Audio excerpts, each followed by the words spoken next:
Hi పిల్లలు, బాగున్నారా? అమ్మమ్మ కథలకి స్వాగతం, సుస్వాగతం. ఈరోజు మనం ఒక మంచి మోరల్ స్టోరీ నేర్చుకుందాము. ఏంటంటే అది చీమ పావురం. ఈ కథ మీరు వినే ఉంటారు, మళ్ళీ ఈ అమ్మమ్మ చెప్తుంది, వినండి. అనగనగనగనగనగా ఒక పెద్ద చెరువు ఉంది. ఆ చెరువు గట్టున ఒక పెద్ద చెట్టు ఉంది. చెట్టు మీద ఒక పావురం కుకు కుకు కుకు కుకు కుకు కుకు అనుకుంటూ అక్కడ పిల్లలతో కాపురం ఉంటోంది. చెట్టు కింద ఒక పుట్ట ఉంది. ఆ పుట్టలో ఒక చీమ ఉంది ఫ్రెండ్స్తో. ఈ పావురము చీమ రెండు కూడా మంచి ఫ్రెండ్స్. ఎందుకంటే చెట్టు మీద పావురం ఉంది, చెట్టు కింద చీమ ఉంది.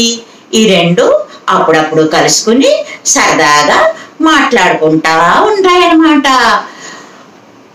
ఒకసారి చీమ చెట్టు మీదకి ఎక్కి పావురంతో కాసేపు ఆనందంగా కబుర్లు చెప్పుకుందామని వెళ్ళింది. సరదాగా కబుర్లు చెప్పుకుంటున్నారు ఇద్దరును. అంతలో పెద్ద గాలి వచ్చింది అనుకుంటున్నాం. అంతే, పాపం బలహీనంగా ఉంటుంది కదా చీమ. ఆ గాలి వేగానికి గబుక్కుని ఎగిరిపోయి డబుక్కుని నీళ్ళల్లో పడిపోయింది. పక్కనే చెరువు ఉంది కదా, ఆ నీళ్ళల్లో పడిపోయింది. ఇంకేముంది, భయంతో నాకు ఈత రాదు, ఎవరైనా రక్షించండి, కాపాడండి అంటూ కేకలు మొదలు పెట్టింది. పావురం ఉంది కదా, ఫ్రెండ్ కదా, చూస్తూ ఎలా ఊరుకుంటుంది? అయ్యో, ఏం చేయాలి ఏం చేయాలి ఏం చేయాలి, ఎలా రక్షించాలని ట్రై చేసింది, ఆలోచించింది. దానికి ఒక ఐడియా వచ్చింది. ఆకు నీళ్ల మీద తేలుతుంది కదా, అందుకని ఒక ఆకు, పెద్ద ఆకు తుంచి జాగ్రత్తగా పట్టుకెళ్ళి ఆ చీమ ఎక్కడైతే పడిపోయిందో ఆ నీళ్ల దగ్గర వేసింది.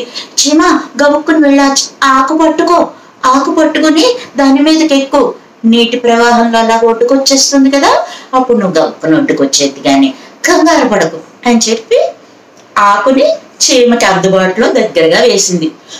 అమ్మయ్య బతుకు జీవుడా అనుకుంటూ చీమ ఆ ఆకు మీదకి ఎక్కి, బతికాను రా భగవంతుడా అనుకుంటూ నెమ్మదిగా నీటి ప్రవాహానికి, ఆ గాలి వేగానికి అలా కొట్టుకుని ఒడ్డుకొచ్చి అమ్మయ్య బతికాను రా అనుకుంటూ చాలా థ్యాంక్స్ చెప్పింది పావురానికి. ఫ్రెండ్ కదా, అయినా సాయం చేసినప్పుడు థ్యాంక్స్ చెప్పాలి. ఆ తర్వాత కొంతకాలానికి మామూలుగా పావురం అటు ఇటు చూస్తూ కొమ్మల మీద ఏదో ఆలోచిస్తోంది. ఈలోగా ఒక వేటగాడు వెనుక నుంచి ఈ పావురాన్ని చూసి దాన్ని గురి చూసి బాణం వేసి కొట్టాలనుకున్నాడు. ప్రిపేర్ అవుతున్నాడు. ఈ సంగతి పావురం గమనించలేదు. చీమ చూసింది, కింద పుట్ట దగ్గర ఉంది కదా, అది గమనించింది.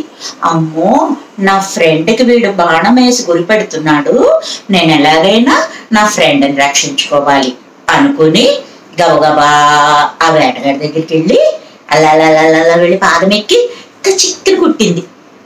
కుట్టినప్పటికి అమ్మ చీమ కుట్టింది అని గోక్కోవడానికి కాలు పైకెత్తి ఈలోగా బాణం వదిలేశాడు. గురి చూసి ఉన్నాడు కదా ఆల్రెడీ. ఆ బాణం ఇలా పక్కకి వెళ్ళిపోయింది. ఈ పొజిషన్ ఎప్పుడైతే మారిందో ఆ శబ్దానికి అప్పుడు చూసుకున్నది పావురం. అమ్మో, వేటగాడు వచ్చాడు, బాణం వేసి కొట్టేస్తున్నాడు, నన్ను కొట్టాడంటే నేను చనిపోతాను అని చెప్పి గబగబా భయంతో ఎగిరిపోయింది వేరే వైపుకి.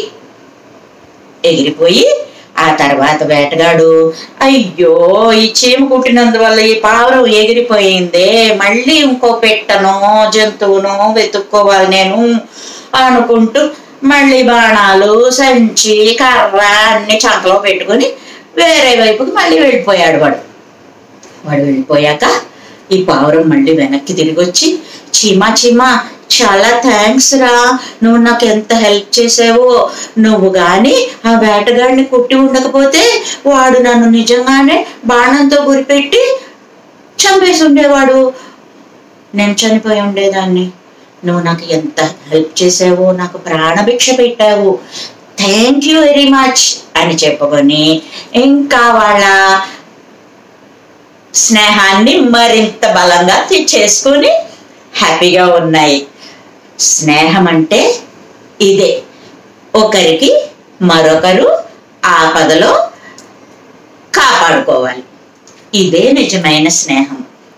అది మనకి ఈ చిన్న చీమ పావురము కథ ద్వారా పెద్దలు చెప్పారన్నమాట.